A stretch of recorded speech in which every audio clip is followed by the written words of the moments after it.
नमस्कार, झारखंड समाचार में आप सबों का स्वागत है। आइए जानते हैं आज की ताज़ा खबरों को। इससे पहले आपने चैनल को सब्सक्राइब नहीं किया है तो प्लीज़ चैनल को सब्सक्राइब कर बेल आइकन को प्रेस कर दीजिए ताकि खबरों का अपडेट आपको मिलता रहे। आइए बढ़ते हैं खबरों की ओर। झारखंड में लागू होगी आंख दिखाओ राशन पाओ योजना। पहले फेज में 1500 दुकानों में लगेगी मशीनें। झारखंड में सार्वजनिक वितरण प्रणाली के तहत राशन वितरण के लिए नया सिस्टम लागू किया जा रहा है। दुकान में ऐसी मशीनें लगाई जाएगी जिसके जरिए लोगों की आंखों की रेटिना की स्कैनिंग की जाएगी। इससे रियायती दर का राशन फर्जी नाम पर बांटने की धोखाधड़ी पर रोक लग सकेगी। खाद्य एवं आपूर्ति मंत्रालय के आधिकारिक सूत्रों ने बताया कि अगले 3 महीनों के अंदर ये नया सिस्टम प्रभावी हो जाएगा। इसका नाम इंटीग्रेटेड रिस्क इंफॉर्मेशन सिस्टम है। योजना के पहले चरण में राज्य के 24 जिलों की 1500 दुकानों में यह सिस्टम लागू होगा। इस नई तकनीकी का उद्देश्य राशन की कालाबाजारी रोकना और वास्तविक लाभान्वितों के बीच सही तरीके से रियायती दर का राशन का वितरण सुनिश्चित करना है। झारखंड से पहले केरल, बिहार और उड़ीसा में भी इस योजना का पायलट प्रोजेक्ट लागू किया जा चुका है। आप सबको बता दूं कि सार्वजनिक वितरण प्रणाली में लाभान्वितों का डेटा उनके आधार नंबर से पहले ही फीड किया जा चुका है। अब तक ई पॉस मशीनों के जरिए लोगों के फिंगरप्रिंट के मिलान से राशन का वितरण किया जाता है। कई लोग ऐसे हैं जिनका फिंगरप्रिंट ई पॉस मशीन में दर्ज नहीं हो पाता और इस वजह से उन्हें राशन नहीं मिल पाता है। अब मशीन में रेटिना की स्कैनिंग होते ही राशन कार्डधारी का नाम, पता सहित सभी सूचनाएं उपलब्ध हो जाएगी। रांची के नामकुम क्षेत्र में पुलिस नक्सली मुठभेड़, एक नक्सली को लगी गोली, 2 गिरफ्तार। झारखंड की राजधानी रांची के नामकुम क्षेत्र में नक्सलियों ने एक बार फिर अपनी उपस्थिति दर्ज कराने की कोशिश की, लेकिन पुलिस की मुस्तैदी से नक्सलियों के मंसूबों पर पानी फिर गया। नामकुम थाना क्षेत्र के रजावलातू पंचायत के टुट्टीहारा एवं बजरमारा में सड़क निर्माण करा रही कंपनी से रंगदारी के पैसे एवं कार्य में लगे वाहनों को आग लगाने पहुंचे नक्सलियों की पुलिस से मुठभेड़ हो गई। मुठभेड़ में एक नक्सली को कमर में गोली लगी, जिनके कारण वो वहीं गिर गया। वहीं भाग रहे 2 नक्सलियों को पुलिस को पकड़ने में सफलता मिली। वहीं अन्य नक्सली जंगल के रास्ते फरार हो गए। पुलिस ने दोनों नक्सलियों के साथ लोडेड पिस्टल एवं कार्बाइन आग लगाने के लिए ले जा रहा था 1 गैलन डीजल एवं एक बाइक भी जब्त किया है। दुमका और डुमरी देवघर 4 लेन को लेकर सीएम हेमंत ने केंद्रीय मंत्री नितिन गडकरी को लिखा पत्र। मुख्यमंत्री हेमंत सोरेन ने केंद्रीय सड़क परिवहन एवं राजमार्ग मंत्री नितिन गडकरी को पत्र लिखकर बासुकीनाथ से दुमका और डुमरी से देवघर सड़क को 4 लेन करने के लिए आग्रह किया। वहीं धार्मिक स्थल पर श्रद्धालुओं को हो रही परेशानी से अवगत कराया गया।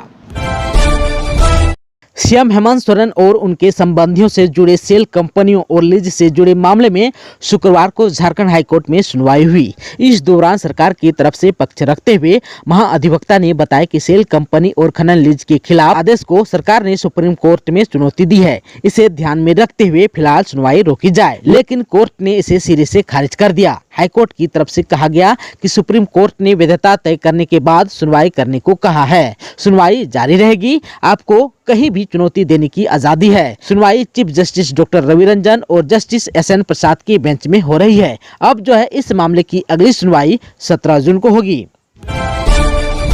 उमस और लू ने बढ़ाई परेशानी, जानिए कब शुरू होने वाली है मानसून की झमाझम बारिश। रांची और आसपास के इलाकों में लगातार बढ़ रहे तापमान, उमस और लू के थेपड़ों ने लोगों का जीना मुहाल कर रखा है। मौसम विभाग ने 3 दिनों तक लू को देखते हुए अलर्ट भी जारी किया है। लू से रांची, पलामू, गढ़वा, चतरा, लातेहार, लोहरदगा, गुमला और सिमडेगा जिले ज्यादा प्रभावित होंगे।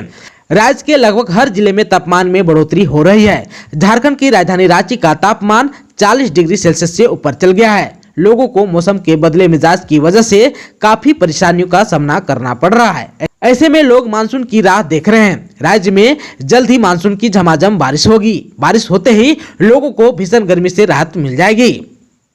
आप सबको बता दूं कि आज यानी कि 11 और 12 जून को आकाश में बादल छा सकते हैं, लेकिन बारिश की उम्मीद कम है।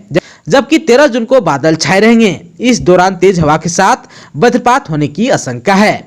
कुछ इलाकों में छिटपुट बारिश हो सकती है। मौसम विभाग के अनुसार मानसून के 2 दिनों के अंदर पश्चिम बंगाल पहुंचने की उम्मीद है। इससे संभव है कि रांची और आसपास के इलाकों में 14 और 15 जून को हल्के और मध्यम दर्जे की बारिश हो सकती है, जो आगे चलकर मानसून की बारिश का रूप ले सकती है।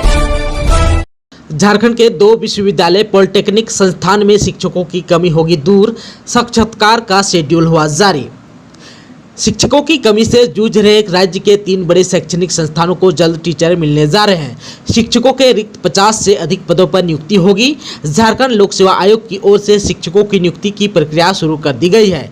जिन शैक्षणिक संस्थानों में शिक्षकों की नियुक्ति होनी है उसमें 2 विश्वविद्यालय और पॉलिटेक्निक संस्थान है। 2 विश्वविद्यालयों में रांची विश्वविद्यालय और बिरसा कृषि विश्वविद्यालय है। वहीं पॉलिटेक्निक में महिला और राजकीय पॉलिटेक्निक शामिल हैं। रांची विश्वविद्यालय में मुंडारी विषय के 25 असिस्टेंट प्रोफेसर की होगी नियुक्ति। जेपीएससी ने रांची विश्वविद्यालय में मुंडारी विषय के 25 रिक्त पद पर असिस्टेंट प्रोफेसर की नियुक्ति प्रक्रिया शुरू कर दी है। आयोग ने इन पदों पर नियुक्ति के लिए आवेदन दिए 89 अभ्यर्थियों का रजिस्ट्रेशन नंबर जारी किया है। प्राप्तांक भी जारी कर दिए हैं। 85 अंकों के विरुद्ध कोटिवार रिक्ति के 4 गुना अभ्यर्थियों के प्राप्तांक जारी किए गए हैं। जिन अभ्यर्थियों को अंक जारी किया गया है वे अपना जन्म तिथि और निबंधन संख्या दर्ज कर अपना प्राप्तांक देख सकते हैं।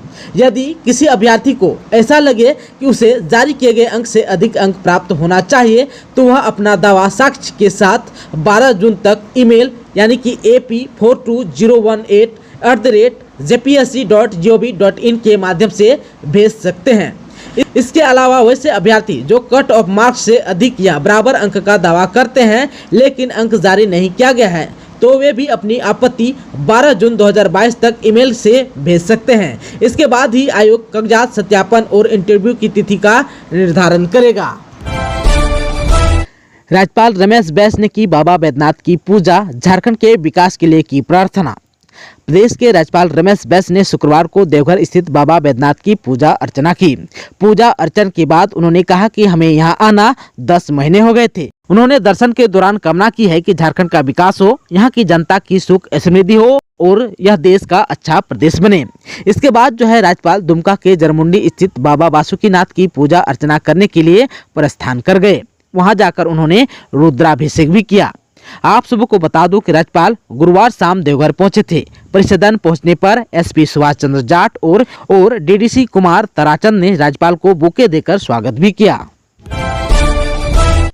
लालू के सिंगापुर जाने का फैसला 4 दिन बाद, वकील के निधन के चलते शुक्रवार को नहीं हुई सुनवाई, अब 14 जून का इंतजार। आरजेडी सुप्रीमो लालू प्रसाद यादव को कोर्ट से जन्मदिन का तोहफा नहीं मिल सका। लालू सिंगापुर जा पाएंगे या नहीं, इसके लिए उन्हें 4 दिन का और इंतजार करना पड़ेगा। उनके पासपोर्ट से संबंधित मामले की सुनवाई शुक्रवार को सीबीआई के विशेष अदालत में होनी थी, लेकिन लोअर कोर्ट के वकील उज्जवल सहाय के निधन के कारण इस मामले में सुनवाई नहीं हो सकी। अब अगली सुनवाई 14 जून को होगी। याचिका में आरजेडी सुप्रीमो ने पासपोर्ट लौटाने और देश से बाहर जाने की इजाजत मांगी है। उन्होंने ये अपील चारा घोटाले के दुमका ट्रेजरी मामले में की है। आप सबको को बता दूं कि लालू फिलहाल चारा घोटाले मामले में जमानत पर चल रहा है। कोर्ट की तरफ से उन्हें इसी शर्त पर जमानत दी गई है कि वे देश से बाहर नहीं जाएंगे। उनका पासपोर्ट भी जब्त कर लिया गया है। इसके साथ ही उन्हें अपना मोबाइल नंबर नहीं बदलने के लिए कहा गया है। बीएयू में 18 शिक्षकों की नियुक्ति के लिए 14 को इंटरव्यू।